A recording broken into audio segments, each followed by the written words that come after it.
నాగర్ కర్నూలు జిల్లా పెద్దకొత్తపల్లిలో మంత్రి జూపల్లి కృష్ణారావు పర్యటించారు. ఈ నేపథ్యంలో ఎస్వీఎస్ హాస్పిటల్ సహకారంతో ఏర్పాటు చేసిన బ్లడ్ క్యాంపులో మంత్రి జూపల్లి పాల్గొన్నారు. ఇక ప్రజలు ఆరోగ్యవంతంగా ఉండాలని, నాణ్యమైన ఆహారాన్ని తీసుకోవాలన్నారు. హెల్త్ క్యాంపును అందరూ సద్వినియోగం చేసుకోవాలని సూచించారు. ఇక అధికంగా వ్యాధులతో బాధపడుతున్న వారు వివిధ ఆసుపత్రులకు వెళ్లడానికి తమ రేషన్ కార్డు, ఆరోగ్య కార్డు తీసుకుని తమకు వచ్చిన రోగం పైన చికిత్స పొందాలని ఆయన పేర్కొన్నారు. తెలంగాణ ప్రభుత్వం ఆరోగ్య బీమా 10 లక్షలు పెంచిందని, వాటికి సంబంధించిన పత్రాలు కూడా దశల వారీగా రోగులకు అందజేయడం జరుగుతుందని మంత్రి అన్నారు.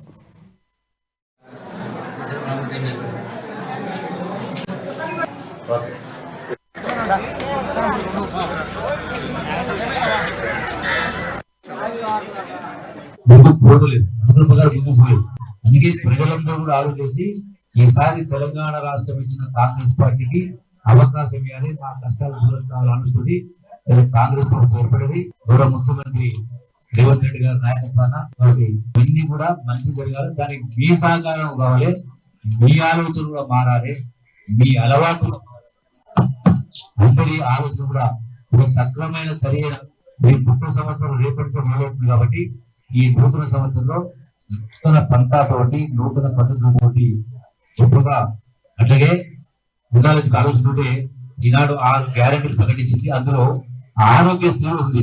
అంటే గతంలో పేదవాళ్లకు ఆర్థికంగా వాళ్ళకి వెసులుబాటు ఉండదు కాబట్టి, ఇబ్బంది ఉండేది కాబట్టి 5 లక్షల రూపాయలు ఆరోగ్యశ్రీ ఉండేది. ఇప్పుడు దాన్ని మన ప్రభుత్వం ఈనాడు కాంగ్రెస్ ప్రభుత్వం రేవంత్ రెడ్డి గారు ముఖ్యమంత్రి గారు ఈ ఆరోగ్యశ్రీలో 5 లక్షల రూపాయలు పెంచి 10 లక్షల రూపాయలు చేయడం జరిగింది. అప్పుడు కూడా ముందుకు పోలేదు, ముందుకు పోలేదు.